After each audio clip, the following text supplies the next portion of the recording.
Welcome to For the Long Run, the podcast exploring the why behind what keeps runners running long, strong, and motivated. I'm your host, Jonathan Levitt. Through personal and professional connections in the running world, I have the privilege of getting to know some amazing athletes. I've always been fascinated by the psychological aspect of running, and this podcast is aimed at exploring this and much more. I hope you enjoy.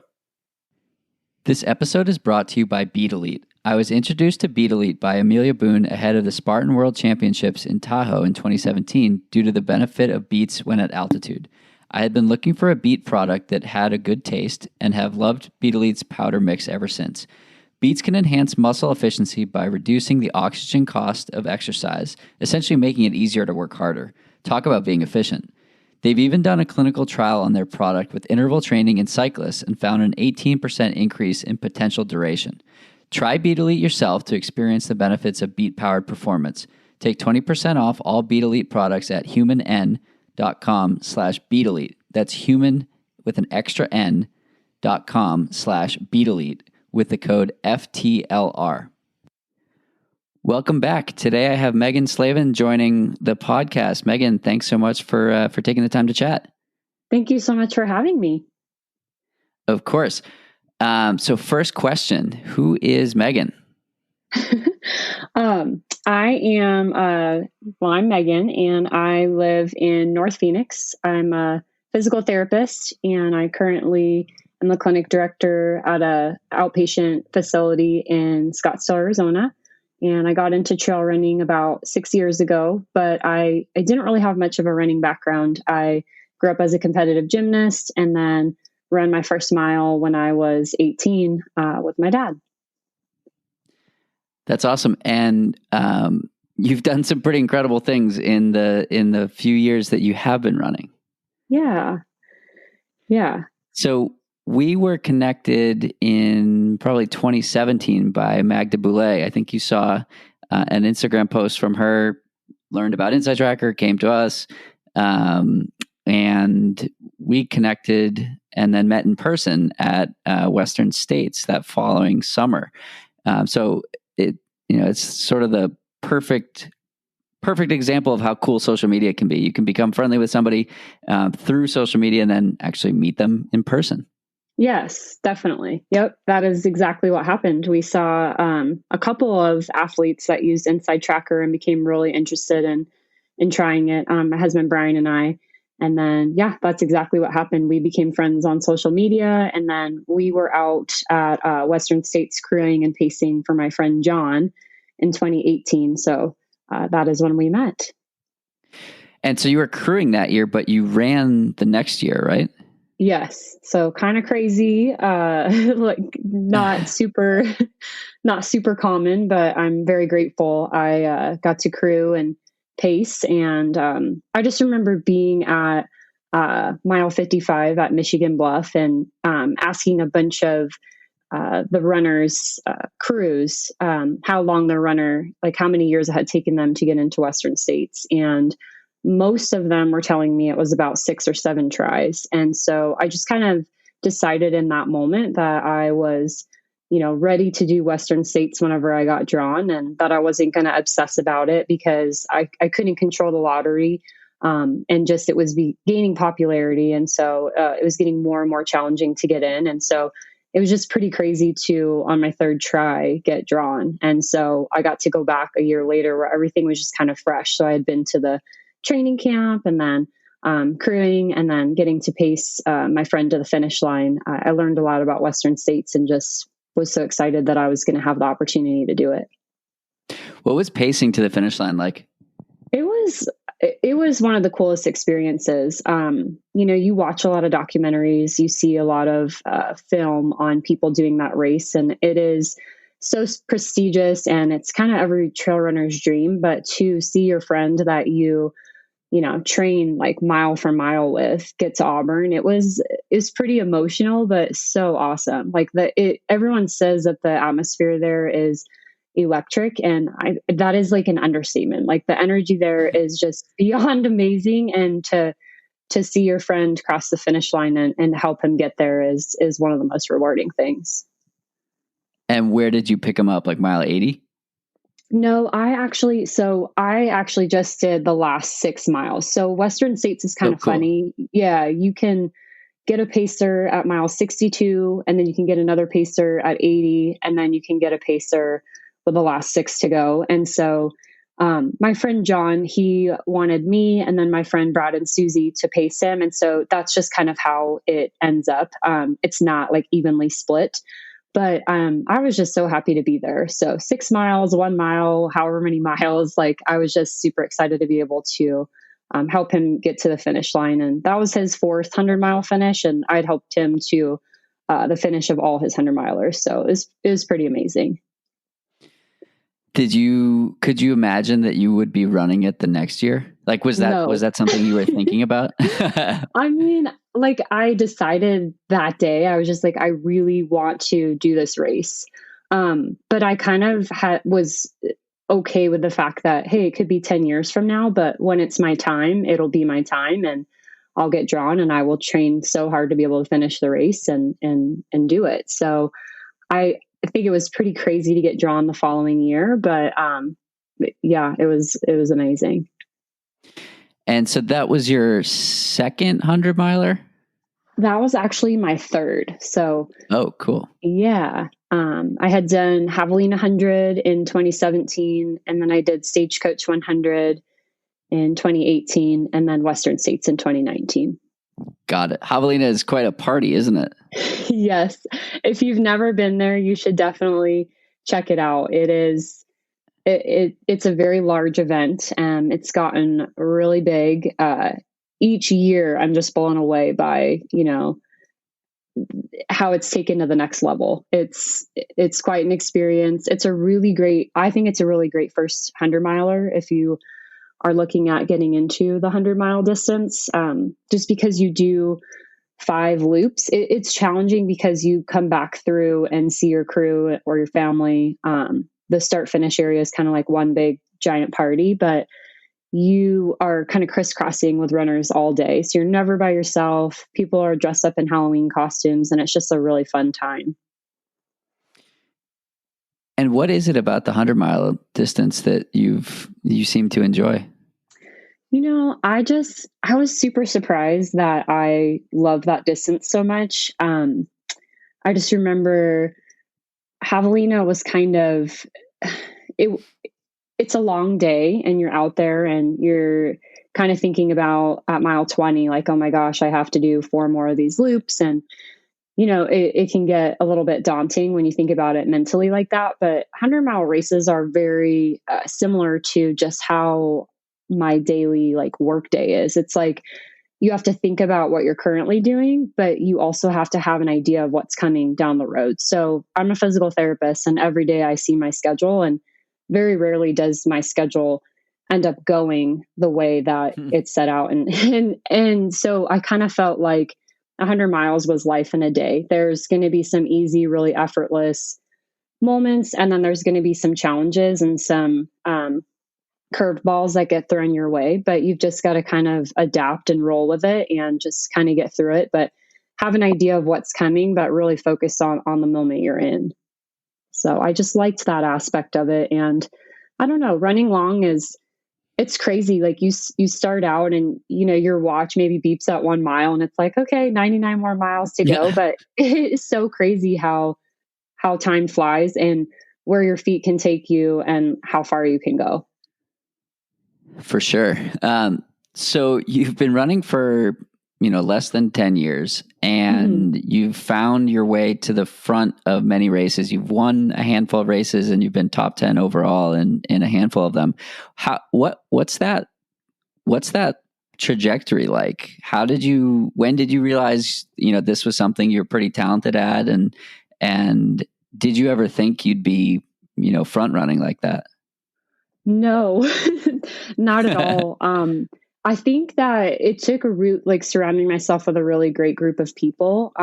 When we started trail running, it was, we went out on a 3-mile trail run and it was pretty scary. Like I was scared of, snakes and rocks, and I just didn't really know what to expect. But we joined a trail running group that had just been formed called AZ Trail Leggers. and we would just meet every Sunday. And that was like the best day of the week. Like I looked forward to going for a run and seeing Arizona in a way I had never seen it before. And so for me, it just started like I had done a few half marathons in the past, and I had done some road running. I did one marathon, and I didn't really enjoy running in that way. I always had to listen to music. I felt like I always felt sick. Like it was just really challenging for me. And then my dad was a marathon runner. So to just hear what his times were and the look where I was at, I just didn't really feel like I was a talented runner. I just kind of felt like, this is something that's fun and I just want to try to stay in shape. And I would sign up for races with my friends. But it was when I got into the trails where I didn't need music anymore. I didn't really care about, like, you kind of throw pace out the window. I feel like when you're on the trails, there's so much variety. The views are unreal. And, I fell in love with it so much that we started to volunteer and crew and pace at these events. And I think that just gave me the motivation to kind of, start with the smaller distances and slowly work my way up from there.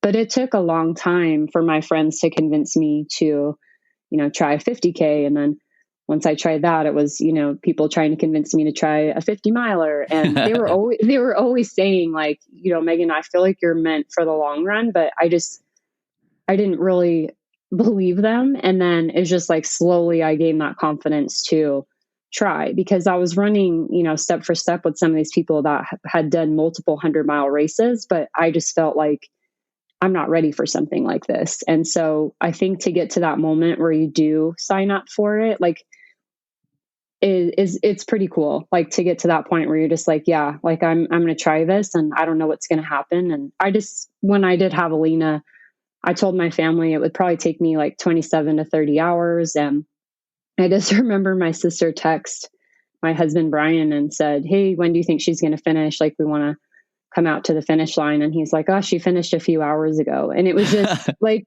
I didn't plan for that. Like, I just kind of said, my number one goal is to finish, but if I can finish under 24 hours, that would be amazing. But I didn't want to go into my first 100-miler with a time goal. I think that sometimes we set these goals, and even if we come in like 5 minutes after what that time goal is, it can really like give you, like, I don't want my first moment when I cross the finish line to be a negative one. Like I want to be so proud of the journey and getting to the finish line that I don't want a time to tell me like I did a good job or I didn't do a good job. So I feel like that was the best approach for my first 100-miler. And like, I don't know. It was crazy to land in the top 10 of that race just because it is a bigger race. But it just kind of gave me the motivation to keep trying. Like I want to do these longer races and I want to try to be as competitive as I can. And I want to continue to get better and faster and stronger. And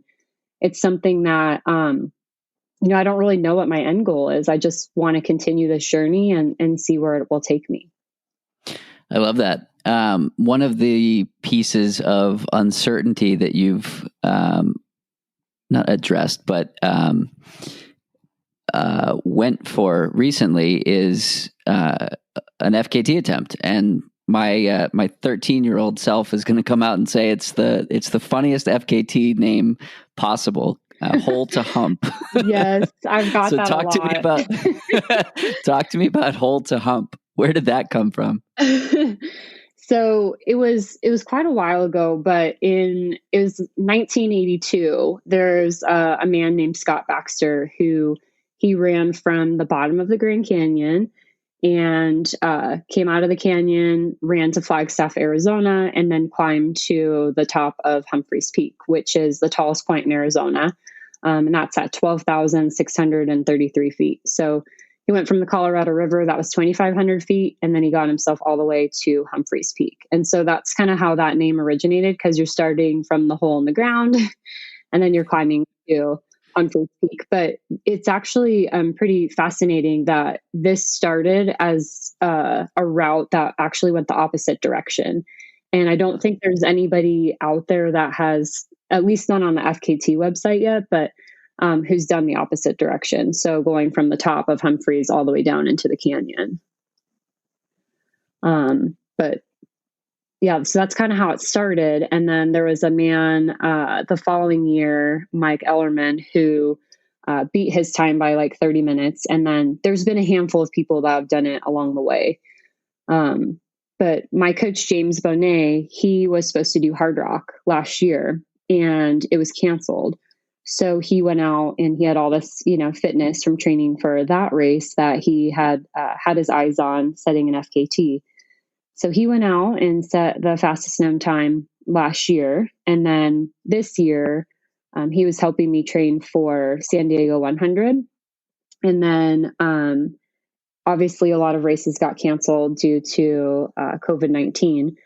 So we continued the training block and he just kind of planted that seed like, hey, maybe we should try an FKT attempt or do some long adventure runs. Like you've been, putting in these high mileage weeks and doing these back-to-back long runs. And let's just kind of see where it goes from here.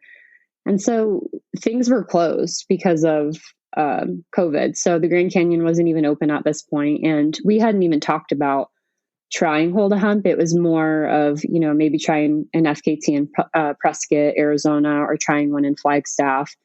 And then he just, randomly texted me one day and said, hey, I think with, how your training's been going, it would be cool if you tried this. And at the time, we thought that other women had, successfully completed it. I had heard about it, but I didn't know kind of the history and how many women had tried and how many had finished. And when we looked it up, we saw that it was open. So there hadn't been a woman to successfully finish it yet. And so that's when I decided that was what I wanted to try. So we went for it. And so the beginning of June, we decided to drop into the Grand Canyon and go all the way to Humphreys Peak. Okay, so I've driven that, and that's a long drive. Yes. Talk to me about, first of all, okay, and getting into the canyon is fairly punishing as well. So I'm sort of nerding out here on the logistics. How did you sleep in the canyon? Did you walk it down in the morning? How did it work? Yeah. So I had read a lot about how some people would hike down and sleep. And then what James had done, he hiked down kind of at night. And then he slept for like 3 hours at the bottom. And then he started to come out at like 1:30 or 2 in the morning. And so he did the majority of his running was kind of coming out early morning and then running during the day. And then he got to the top of Humphreys Peak, later that afternoon. But when talking to him about how to go about this, the thing that's challenging is it gets really hot in the canyon in the summer. It holds a lot of heat. And so even 85 degrees. Really hot being like 110, right? Yes. Yeah. Yeah. But even if it's like 85 degrees, it's just like the heat is like radiating off of these rocks and it just feels so much hotter than it really is. But then the flip side is that in Flagstaff, there are monsoons and they hit almost like every day in the afternoon. And so timing that where you're not going to have to deal with thunder and lightning and just, rain and hail and stuff like that, it's like really hard to time this properly. So there's a very small window, I think, to safely attempt this.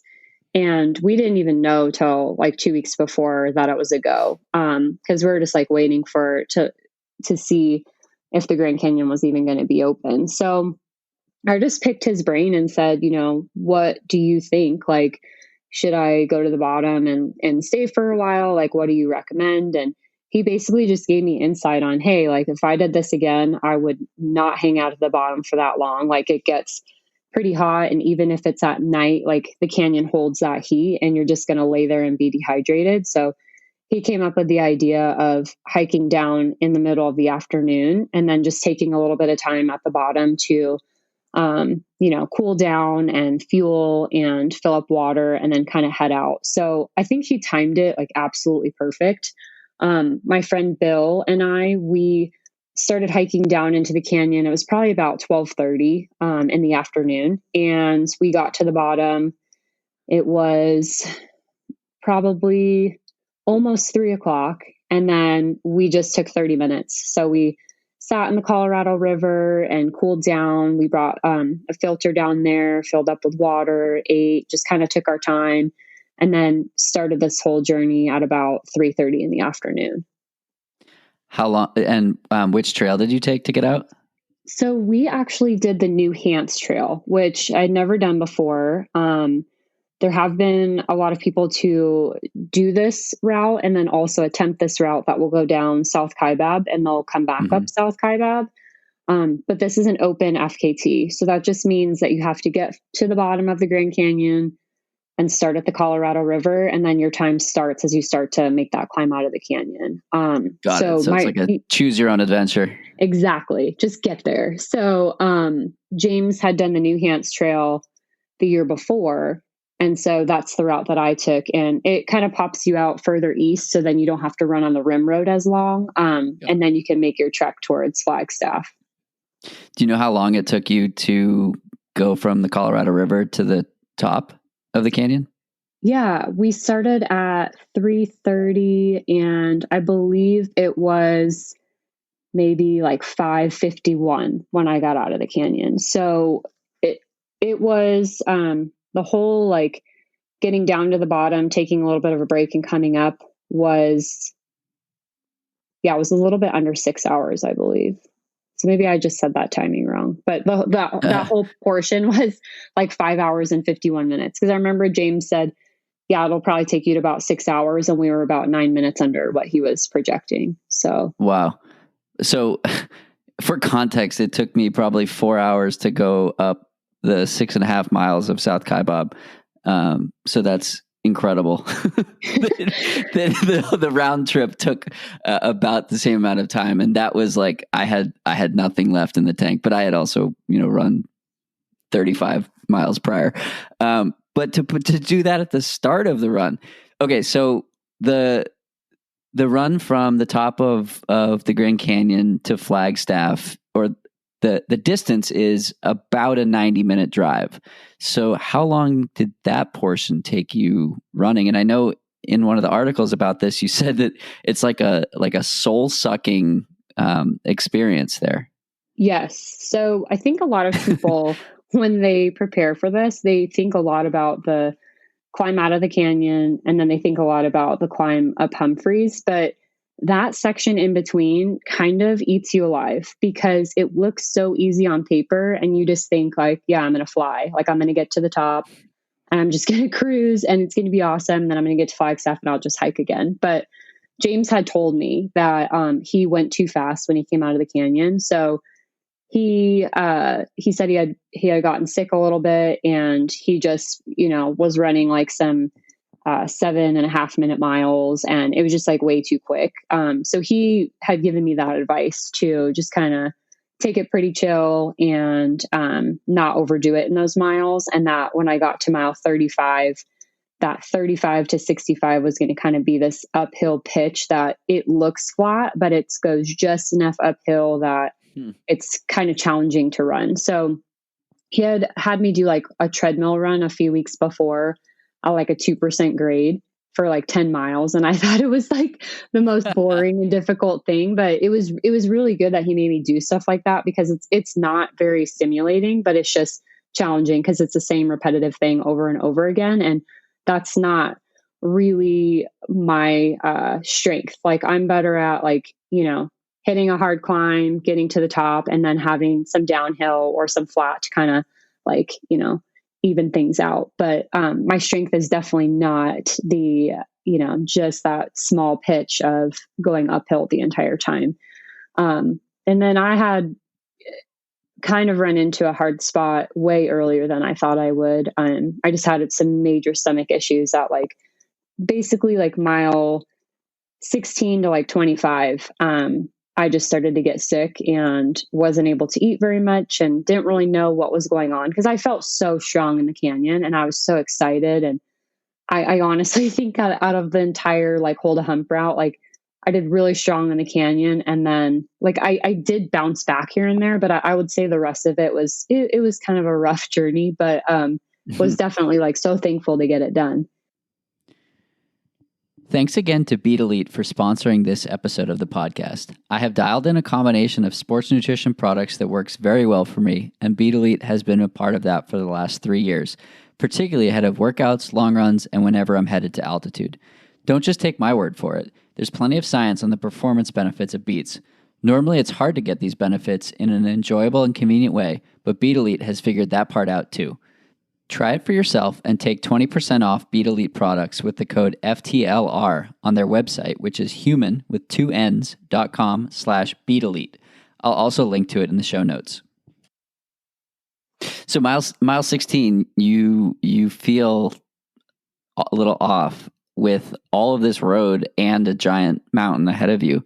What are you thinking about? In that moment, I just I couldn't believe it was happening that fast. And so I just tried to keep myself calm. And I think the hard thing about an FKT is that because it's not a race, you think about in a race, you just got to get to that next aid station. And a lot of times you get to that aid station, and if you're having a rough time, there is some volunteer there or someone that has this magical remedy for you. They tell you to try something you've never tried before, and all of a sudden you kind of bounce back and feel better. But with an FKT attempt, you pack your car full of things that you think are going to work for you, and then all of a sudden your body starts rejecting everything in the car. So it's there's no magical volunteer that's giving you this different approach to what you're doing to turn your day around. You've just got to kind of do it on your own. So I was a little nervous. It was I was kind of running basically 4 miles at a time, and then the crew vehicle would be there. And I think looking back, I would like to spread that out more, have the crew vehicle be 8 miles away, but bigger intervals, because my stomach just kept turning.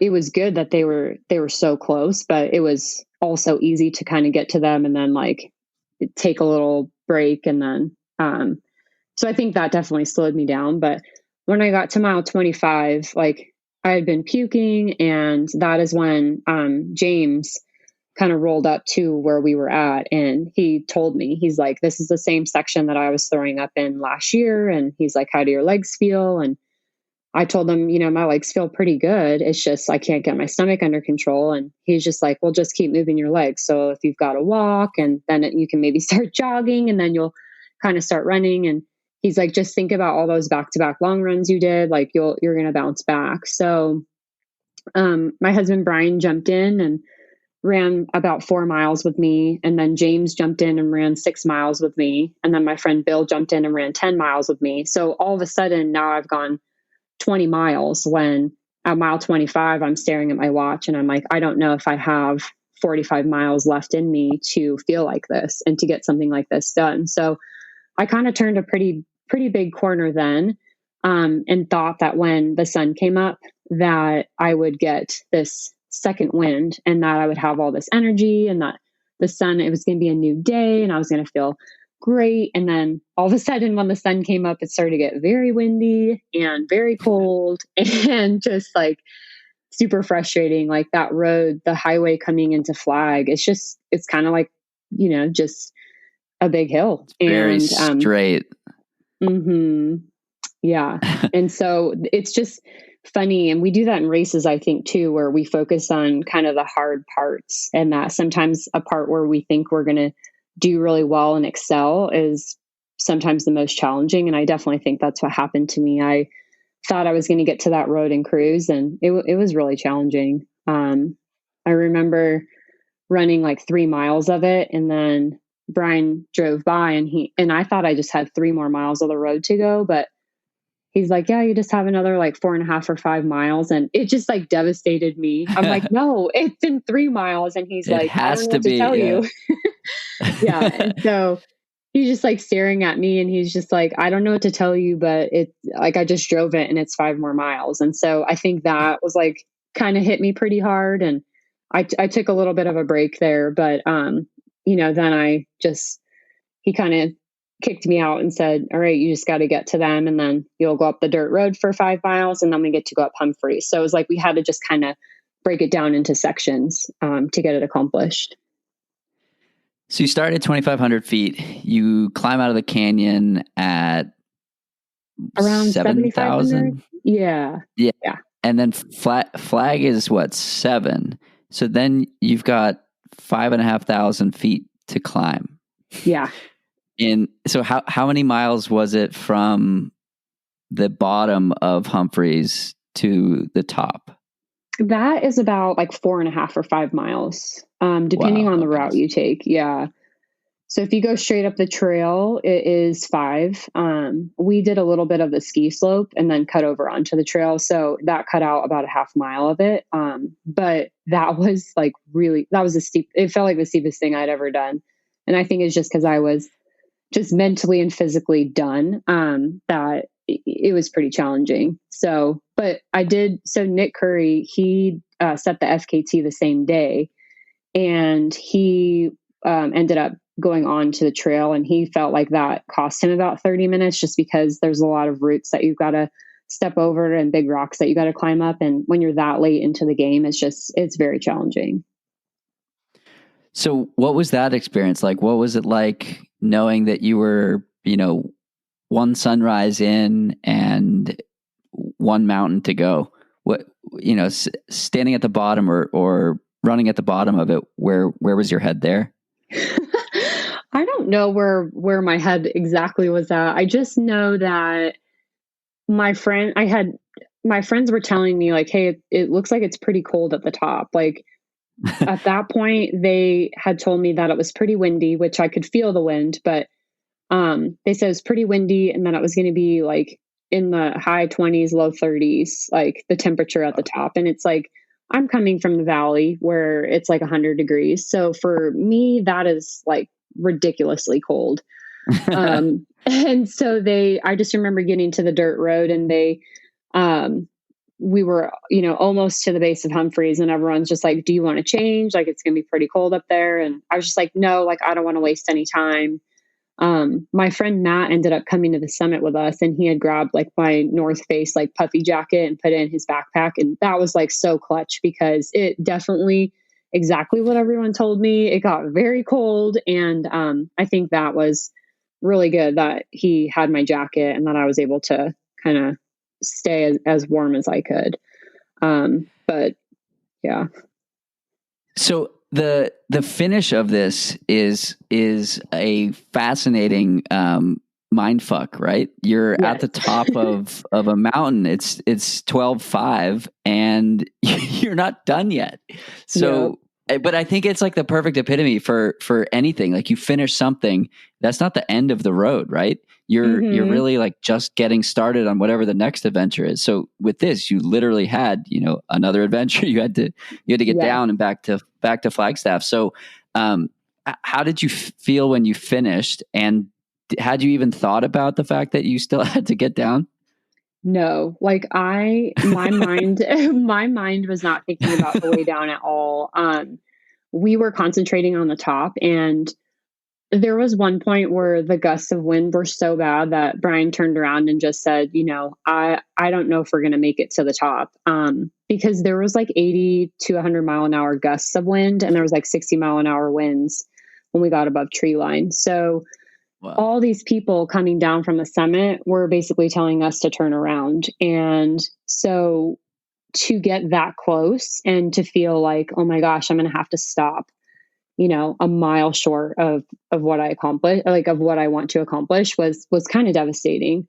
And so I knew when we got to the saddle, Brian kind of stopped and he turned around to look at me, and I just didn't want to even give him the opportunity to like plant that seed in my head. So I just looked at him, and then I just kind of kept moving, and he was like, okay, like, you want to do this, like, game on, we're going to get this accomplished. But it took us over an hour to do that last mile, just with having, at that point, almost 80 miles on your legs. And then to have, these gusts of wind, hitting you.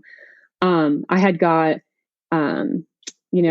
the wind like threw me into a boulder. I have like this nice little scar on my shin. Like, it was just like, it was crazy. We're hugging boulders, we're crab walking, just doing everything we can to get to the top. And then, our friend Darren, he was coming down, and he told me, he said, it's very difficult, but you can do it. And he just kind of gave us some tips on how to climb to the top. And so that's what we did. We took his advice and we got to the top, and probably hung out for about 3 minutes at the top, took our picture, turned the watch off, like did everything we need to do to make this official, and then started our trek down. And I felt fine for like the first mile coming down, just because you're trying to get out of the wind and you're moving with a purpose. And then once we got below tree line, there was a sunny spot, and we just decided like, hey, let's sit down for a tiny little bit and like grab a bite to eat. And so, I think I ate a bite of like a peanut butter sandwich or something, and we're sitting there and we're talking about it and everything's fine. And then the second we stood up to start coming down, that is when it hit me. And I was just like, oh my gosh, we have 3.5 miles like to get to the bottom. This is going to take forever. And I was just like tripping left and right, over every root and every rock. And, I'm just watching my friend Matt and watching Brian just kind of cruise down. And I just felt like I was in slow motion and, just could not wait to get to the bottom. And I pretty much got into the car and we were driving Matt back to his truck, and I fell asleep like instantly. So, wow. It was challenging, but, yeah, it was a long journey. That's incredible. Did you have any issues with the altitude at 12,000 feet, or were you just not up there for that long? We weren't up there for that long, but I think Humphreys Peak has always been this mountain that has been pretty challenging for me. I have struggled with altitude, and I've been sick many times on that mountain. And I kind of felt like similar, like just not 100% with it and just kind of feeling sort of sick, but just kept like powering on. And so I didn't feel like it was too big of an issue, but I did feel like when I came out of the canyon and I was at, a little over 7,000 feet and then running on the rim road, there was a moment where I just felt like, my legs felt a little bit heavier than I felt like they should have. And my friend Bill told me, he's like, the altitude's probably hitting us a little bit right now. Cause, we live in Phoenix. We did stay at, altitude. We stayed in, Flagstaff the night before, and then we drove up to the canyon. And so it's like, your body's kind of going through a lot, like I live at like 1,500 feet and then stayed at, 7,000 feet. And then I dropped down to 2,500. So it's kind of a lot of up and down. But I think I handled it, better than I have in the past, but I definitely do feel like it was a challenge. Awesome. And how are the legs feeling a couple weeks later?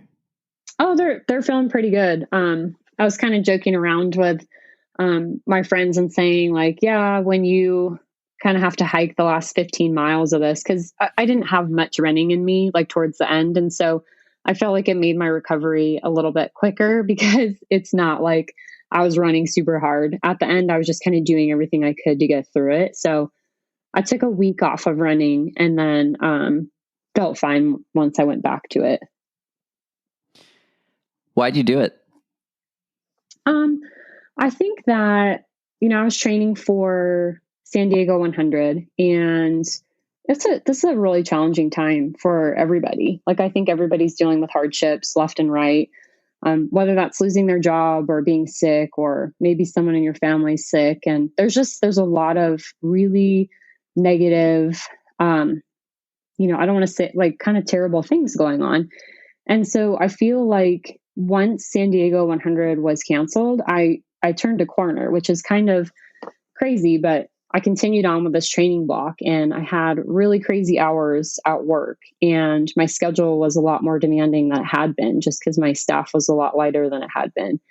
And I was still able to get out there and put in the highest mileage weeks that I ever had, like in my life. And so I feel like that showed me that, I do have these obstacles, and there are these things that it would be okay. It would be okay if I said, I'm too busy, or I can't do this, I can't get to it. But running was kind of helping me deal with everything that was going on. And I didn't want to I didn't know where things were headed. Like, I couldn't control what was going on at work, what was going on in the world, but I could control that, I want to continue this training block, and I want to run because this is something that I'm passionate about and something that I love. And that if I can get through this, like if I can get through these high mileage weeks, on weeks where like I'm working 60 hours, I think that's going to help me not just now, but years from now. So maybe years down the road when things normalize a little bit and maybe there's, a long race, I can come back to this moment and remember that I was able to push through some pretty hard times and still do something epic in the process. And so when my coach came to me and said, I feel like you have it in you to go for an FKT, I just thought, wow, this is amazing. This isn't something that I ever envisioned in my entire life. And to see that there was no woman that had ever finished it, I kind of told myself like, hey, even if you take forever to do this and your time's not very fast, which I spent many days kind of being sad about my time. Like it wasn't as fast as I thought it would be, but I don't think it matters. Like I think to just be able to be the first woman to do something like this and to help maybe pave the way and plant that seed for other women to get out there and try is such an amazing thing and is so rewarding to me that like I would love to help other people be able to do something like this. So if I can get through it and show people that during a hard time you can still go after your goals, then I think that's like the most amazing feeling. Yeah, I love that. It's similar to a conversation I had on the podcast with Corey Waltering, where he started his own FKT attempt on the Ice Age Trail right as the George Floyd protests were starting to happen, and I asked him, I was like, "Why now? Why are you doing this now?" And his answer was to tell a good story at a time when people need uplifting and motivation and this and that. And I think the parallel here is perfect. It's, doing something hard to prove that we can do hard things and that we can get through hard things. And I was thinking about this. I was listening to my coach's podcast, David Roche, and he was talking about the same thing. Like struggle is a part of being human, and everybody struggles. But the important thing is what happens after that struggle, and the parallels between exactly what you shared in running, committing to do something that's hard, that has unknowns and things that you thought would be easy actually are difficult. The parallel to life is perfect, and if you can get through it on the one side, you can get through it on the other side. Yes, definitely. I love that. Like there have been some really amazing stories and a lot of people are out there they have a lot of training under their belt and so they're going for these FKTs or just amazing things, and I just think it's really inspiring and it just shows us that we can get through these hard times and still achieve big and great things. And nothing's really handed to us.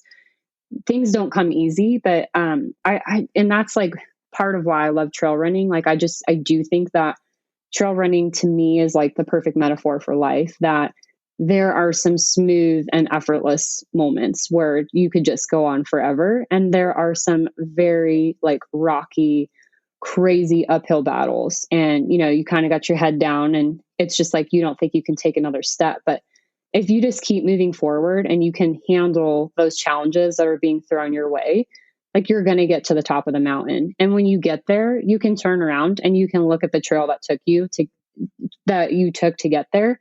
And it will just help remind you of everything you endured to get there. And I think about that almost on every single run, like every mountain I climb, it's, you're going through these hard moments and you don't think you're going to get to the top, but if you can just stick with it, like you're going to get there. I love that so much. And it's exactly a reflection that I had when I finished the canyon back in the fall. And the coolest thing about the canyon and I guess mountains in general is you can see where you came from. And when you're standing at the top of the South Rim, you can see the North Rim and you can see how far of an effort it was. And, maybe it's only 20, 18 miles away, 17 miles away, but by the way you travel and whatnot, it's 20 plus. And it's such a feeling to be able to literally retrace your steps or look back on all those switchbacks and have that conscious thought of like, holy shit, it was so hard right there. And, oh, that part was easy. Oh, I felt like $1 million there. And what if I only knew what was up ahead? again, it's that feeling that you can, I vividly remember climbing out of the canyon and being in the worst mental state I've ever been in, with no option but to keep moving forward. Like you said, Mm-hmm. there's nothing you can do besides taking a very expensive helicopter ride out. Yeah. It will get you out. And just like in life, there are times when there's nothing that you can do besides keep moving forward. And I think sport, particularly endurance sport, is a perfect analogy and perfect metaphor for life in general. Yes, definitely. Definitely. So, switching gears a little bit, what are you scared of? What am I scared of? I would say one of my biggest fears, and I just think this is like one of my biggest fears I've like always had, is just falling short. Like setting a goal and just, falling so short of that, and like maybe upsetting others in the process. And it's something I've gotten better at, but I grew up as a gymnast. And so you're just always striving for perfection. And so part of that helps mold you into a very driven and determined person, but sometimes that can kind of be the downfall too. So I guess I do get scared sometimes, like, oh, am I going to set this really crazy hard goal down the road and just fall so completely short that it was just like, why did I even try in the first place? But I try to stay in the moment and know that failure is something. I mean, I failed at many things. I have fallen short many times. It's not the greatest feeling, but I think that it can help kind of spark that flame to get out there and try harder, or to not give up. And so it's kind of like, to answer your question, I feel like one of my biggest fears is also, I can kind of turn that into like the fuel for, becoming stronger in the process for whatever it is, whatever the goal is. Yeah, I think failure is only failure if you don't learn from it. And part of the process is putting yourself out there and shooting your shot and coming up short. And I think that if you don't fail, you're not trying hard enough. And if you succeed at everything you do and everybody loves you, you might want to take more risks. Yeah, that is a very good way of putting it. And I think that I can be really hard on myself. And, my husband's always telling me, like, Megan, things are not always going to be perfect. Or, we were talking with a runner the other day when we were up in Colorado, and, I look at him, and he wins almost every race that he enters. And I'm like, man, I just want to be on that level where I could just like race and perform the way that I train. And, to hear someone like that say, I've made a lot of mistakes in the process, and I've had to do a lot of trial and error, and it's taken me a long time to get where I am now. And, you've only been in this sport for this many years. And so you've just got to kind of find your groove, and things are going to, get better, but things could get worse too. And you just have to, if you walk away from every experience with, a positive, and then maybe one or two things that you can focus on to get better at down the road, then, you're going to continue to learn and grow and be better for it. So I think that's really, really a good thing, is to hear kind of the background of where people are at. Because sometimes we look at them on social media, or we look at them on Ultra Sign Up, and it's like, man, they win every single race that they're in, or they crush every single, everything that they do. But, that's not really the reality. I think that, there was a road, there was a something that person had to go through to get them to where they are now. And that's something I need to be better at, is just learning that, we don't just start at the top of the mountain, right? Like, we've got to climb to get there. And then sometimes you have to go back down. Yes, sometimes you got to go all the way back down to your car. What do you wish you knew when you started trail running that you know today?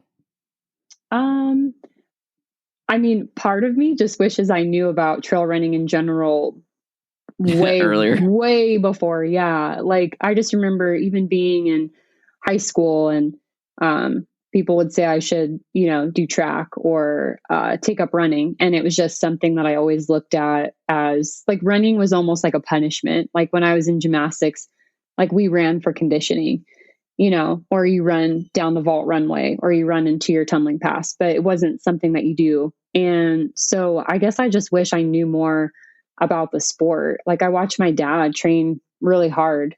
He did a lot of marathons, and I just knew that he was so passionate and had this love for running. And there's 6 kids in my family, so he was always there for us. But he was carving out, time to get his running in because that was something that made him feel good. And so I guess just having that now, like having that connection with running now, like I just wish that I found it earlier. But I think in terms of trail running, I learned a lot from the people, like not necessarily like my own races, but I learned a lot from other people's races. And so I just think that I want to continue, volunteering and being on the sidelines and being there for my husband and my friends and, helping them with their journey. Like, I think I always take something away from those moments that can help me with mine. And so I think I'm learning every day, and every race I go to, whether it's my race or someone else's, there's something I can take away from that to help me hopefully be better. That's awesome.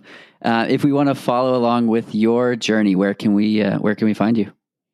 So on Instagram, my Instagram is Meg Slavin, and that's pretty much like the best way to find me. And then on Facebook, I'm under Meghan McGuire Slavin.